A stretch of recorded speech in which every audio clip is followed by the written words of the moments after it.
చేయాలో అర్థం కావట్లేదు. పిల్లకేమో మంచి పెళ్లి సంబంధం కుదిరింది. పెళ్లి చేద్దామంటే ఒక్క రూపాయి కూడా చేతిలో లేదు.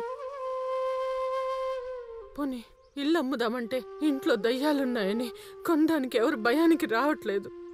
అవునమ్మా, నేను ఇల్లు గురించి సర్పంచ్ గారికి చెప్పానమ్మా. ఇల్లు కొనడానికి ఎవరైనా చూస్తానన్నాడు.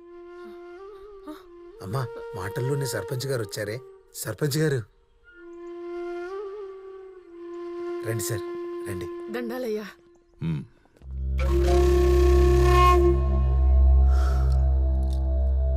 చూడమ్మా, చాలా కష్టపడి మీ ఇంటిని 10 లక్షల అమ్మకానికి కుదిరించాను. 10 లక్షలేనా? అంతకు మించి ఎక్కువ రేటిచ్చి ఎవ్వరూ కొనడానికి సిద్ధంగా లేరు. ఎందుకంటే మీ ఇంట్లో దయ్యాలున్నాయని అందరికీ తెలిసిపోయింది. అందుకే ఎంతకో కొంతకి ఈ ఇల్లు అమ్మేసి ఎక్కడికైనా దూరంగా వెళ్ళిపోండి, సుఖంగా ఉండండి.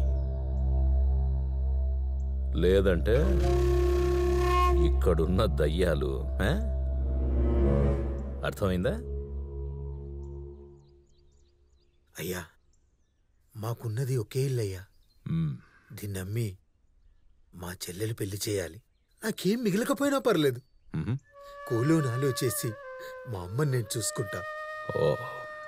ఈ ఇల్లు వాల్యూ ప్రస్తుతం 80 లక్షలు నడుస్తుందయ్యా. కనీసం ఒక 40 లక్షలు ఇప్పించండి అయ్యా, మీకు దండం పెడతా. అరే, మీ ఇంట్లో దయ్యాలున్నాయని తెలిసినా కూడా ఎంతో కొంత ఇప్పిస్తుంటే హద్దుకు మించి ఆశలు పెంచుకుంటున్నారు మీరు. ఏదో ఒకటి చేసి కాపాడండి సార్. అన్నయ్య, జీవితాంతం నాకు పెళ్లి కాకపోయినా పర్లేదు అన్నయ్య, కానీ ఇలాంటి వాళ్ళ కాలు పట్టుకుంటే నేను తట్టుకోలేను. అబ్బో, నీకే కాదురో, నీ చెల్లికి కూడా బాగా ఉందిరా పొగరు. ఈ ఇంటిని ఎవరు కొంటారో నేను చూస్తా. అయ్యా, అలా అనొద్దయ్యా.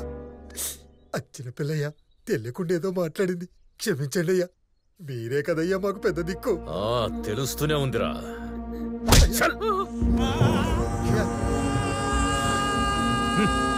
రండ్రా.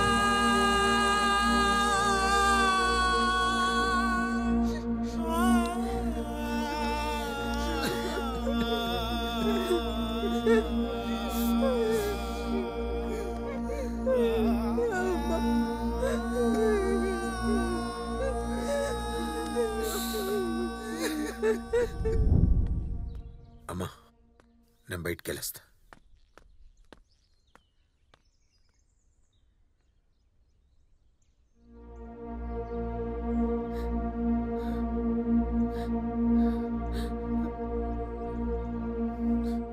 నా కళ్ళ ముందే నా బిడ్డల బాధ నేను చూడలేకపోతున్నా.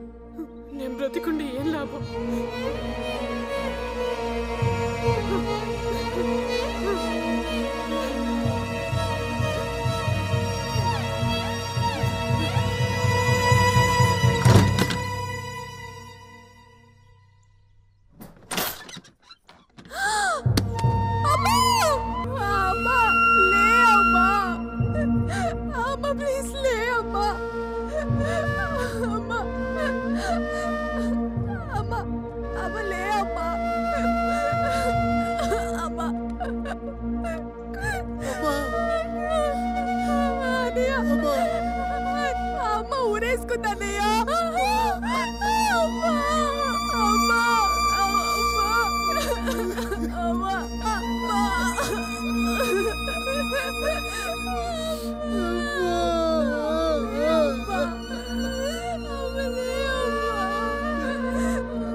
చూడు, నీ మువ్వల సౌండ్ అద్దిరిపోవాలి. వాడి చెల్లి నన్ను అంత మాట అంటుందా? ఈ దెబ్బతో వాడి కుటుంబం సర్వనాశనమవ్వాలి. నిన్ను చూడగానే ఆ ఇంట్లో నిజంగానే దయ్యాలున్నాయని అందరూ నమ్మాలి. ఇక మీద ఆ సాంబాగాడి ఇల్లు కొనడానికి ఎవ్వరూ ధైర్యం చెయ్యకూడదు. అర్థమైందా? మీరే సుత్తారుగా. నరికి పోగులు పడతా.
ఇలా ఖారా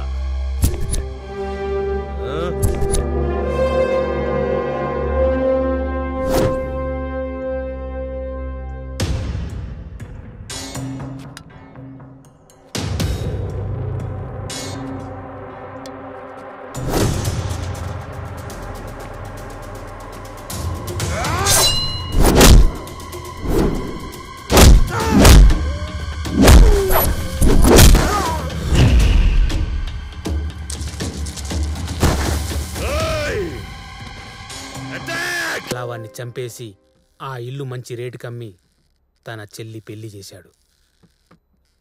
ఆ తర్వాత ఒకరోజు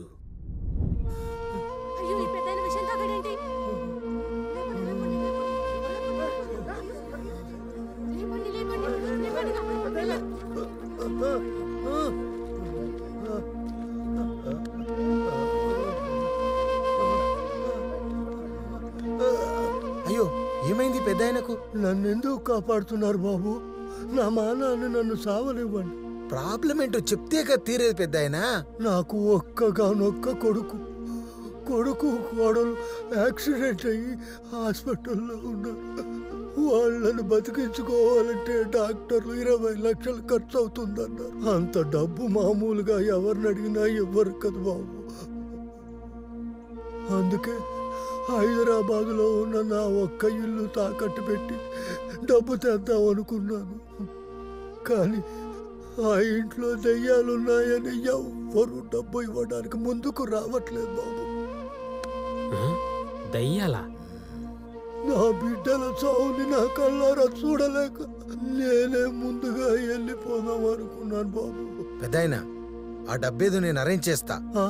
ఆ దయ్యాల సంగతి ఏంటో కూడా చూస్తా బాబు మీరు ధైర్యంగా ఉండండి. పెద్ద ఆయన హాస్పిటల్ తీసుకెళ్ళండి. నువ్వురారా బాబు, జాగ్రత్త. త్వరగా తీసుకెళ్ళండి. దేవుడు చల్లగా చూడాలి బాబు. అలా ఆ దయ్యాలు మీరే అని తెలుసుకొని మీ తాట తీద్దామని వచ్చాం. What bro? చిల్ బ్రో, నీ గొప్పతనమే కాదు నీ బాధలు కూడా వీళ్ళకి తెలియాలి కదా, అందుకే చెప్తున్నాను. అరే మిమ్మల్ని చంపాలంటే ఒక్క క్షణం చాలు, కానీ అలా చంపితే మజా ఏముంటది. అందుకే కొంచెం కొంచెంగా శిక్షలు విధిస్తాం. సార్ మీరు విధించే శిక్షలు ఎలా ఉంటాయి సార్? అపోయ్ సోదాపి మీ ఆఖరి కోరికలేంటో చెప్పండి. సార్ దెయ్యాలన్నీ ఒకేలా ఉంటాయా లేకపోతే వెరైటీగా ఏమైనా డిఫరెంట్ గా ఉంటాయా? దయ్యాలు ఎలా ఉంటాయో తెలియకుండానే దయ్యం వేషం వేసావా? నీ అబ్బా రాయ్ కోరికలు కోరుకోనరా అంటే క్వశ్చన్లు వేస్తారా? చంపేస్తా. బ్రో ఇప్పుడు వీళ్ళకి ఎలాంటి పనిష్మెంట్ స్టార్ట్ చేద్దాం చెప్పు చెప్పు చెప్పు. ఎంటర్టైన్మెంట్ పనిష్మెంట్ స్టార్ట్ చేద్దాం. సూపర్ బ్రో, అదిరిపోద్ది. సార్ మాకే పాపం తెలియదు సార్. ఈ ముసళ్ళకే మమ్మల్ని పిలిచి ట్రైనింగ్ ఇప్పించి దెయ్యాల నాటకాలు ఆడమని చెప్పాడు సార్. వీరికి 3 ఫ్యామిలీలు ఉన్నాయి సార్. అవునా? అవును సార్, నా టమాటోని కూడా మోసం చేసి ఈ పని నేర్పించి నాతో కూడా మోసాలు చేయించింది ఈ ముసలాడే సార్. సాంబా గారు సాంబా కాదు, తగట్ సాంబా. దగ్గుడు సాంబా గారు. సార్ ఈ ముసలాడు మిమ్మల్ని దగ్గుతున్న సాంబా అంటున్నాడు సార్. రేయ్ అది దగ్గుడు తుమ్ముడు కాదు, దగట్ సాంబా. Okay sir.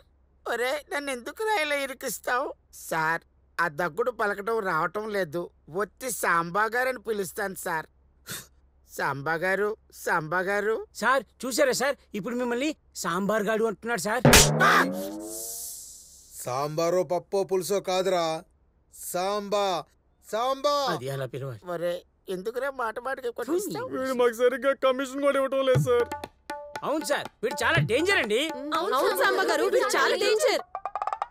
అంతా వీడు దోచేసి అరవ కోసం మాకు వేస్తూ ఉంటాడు సార్. చూసావా ముసలోని ఎలా ఇరికించానో? భలే ఇరికించా. వీళ్ళందరూ నన్ను విలన్గా చేసేస్తున్నారు, ఏం చెయ్యాలి ఇప్పుడు? సార్ వీళ్ళందరూ నేరం నా మీద నెట్టేస్తున్నారు. వచ్చిన దాంట్లో అందరూ సమానంగా పంచుకుంటాం. మా అందరికి అసలే అడ్డు ఈ మోహినియే సార్. దీని మీద నాకు కొద్దిగా